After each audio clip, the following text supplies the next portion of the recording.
회담 문화를 바꿀 때가 됐습니다.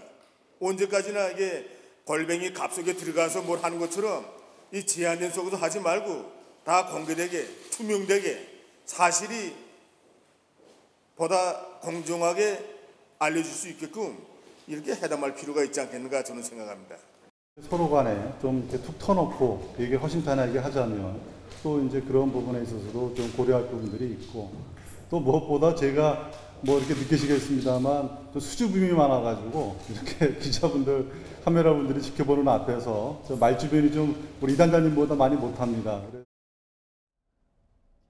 자, 지금 보셨습니다만 저 북한의 이성건 위원장은 뭐 골뱅이 갑 속에 들어가지 말고 이거 공개합시다 이런 식으로 막 밀어붙이고 우리 쪽에 조명근 장관은 수줍음이 많고 뭐 보시다시피 제가 말주변이 못합니다 이렇게 얘기를 하고 있는데 약간 좀 불편하긴 하네요, 보기가. 근데 불편하지만 오히려 저는 저렇게 하는 게 차라리 나았다라는 생각이 듭니다. 무슨 말씀이냐면 네. 사실 공개를 하자는 얘기는 이번이 처음이 아니죠. 북한은 지난번 처음 고위급 회담을 할 때도 공개하자는 얘기를 했었고 그러니까요. 지금 북한은 어제 같은 경우 거의 실무 당국자라고 할 수 있는 사람들, 도로나 철도와 관련된 부분을 직접적으로 일할 수 있는 사람들 데리고 왔지만 우리는 여전히 정무적인 사람들로 고위급 회담에 나섰습니다. 그러니까 북한은 지금 종전선언도 앞당겨야 되고 4.27 판문점 선언에서 했던 내용들도 진행을 해야 되는 어떻게 보면 공격적인 입장이고 우리는 아직까지 이제 미국과의 관계도 있고 사실 대북 규제와 경제 협력 이런 부분도 우리만 결정하도 되는 게 아니기 때문에 이 부분을 막아서야 되는 거지 않습니까? 그걸 만약에 공개적인 석상에서 그런 내용들이 주고받게 되면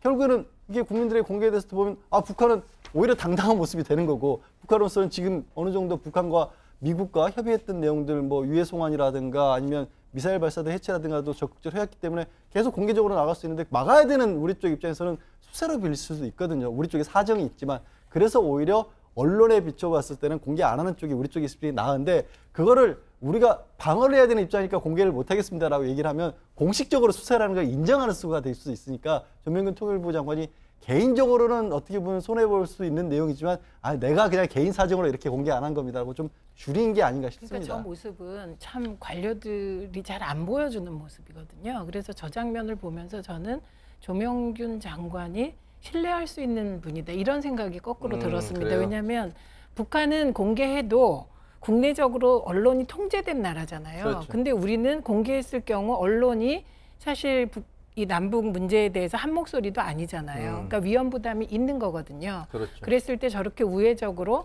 자신이 문제를 끌어안으면서 해결하는 모습이 신뢰가 가는 모습 본인이 같았어요. 낮추면서. 네. 근데 저는 어차피 비공개로 될 거 알면서도 이성건 위원장이 저렇게 주장을 처음에 한 거는 저 회담의 기선 잡기 의도가 컸을 거고요. 저는 그게 그 밑에 깔려 있는 게 북한이 지금 북미 관계가 교착 상태에 있고 잘 안 풀리는 이 상황에서 왜 이 한국이 좀 더 적극적인 역할을 안 해주나라는 불만도 저는 깔려 있다고 생각을 했습니다. 다음에는 뭐 어떤 전략을 잘 짜서 다음에는 우리가 먼저 공개합시다 이렇게 한번 얘기해 보면 어떨까?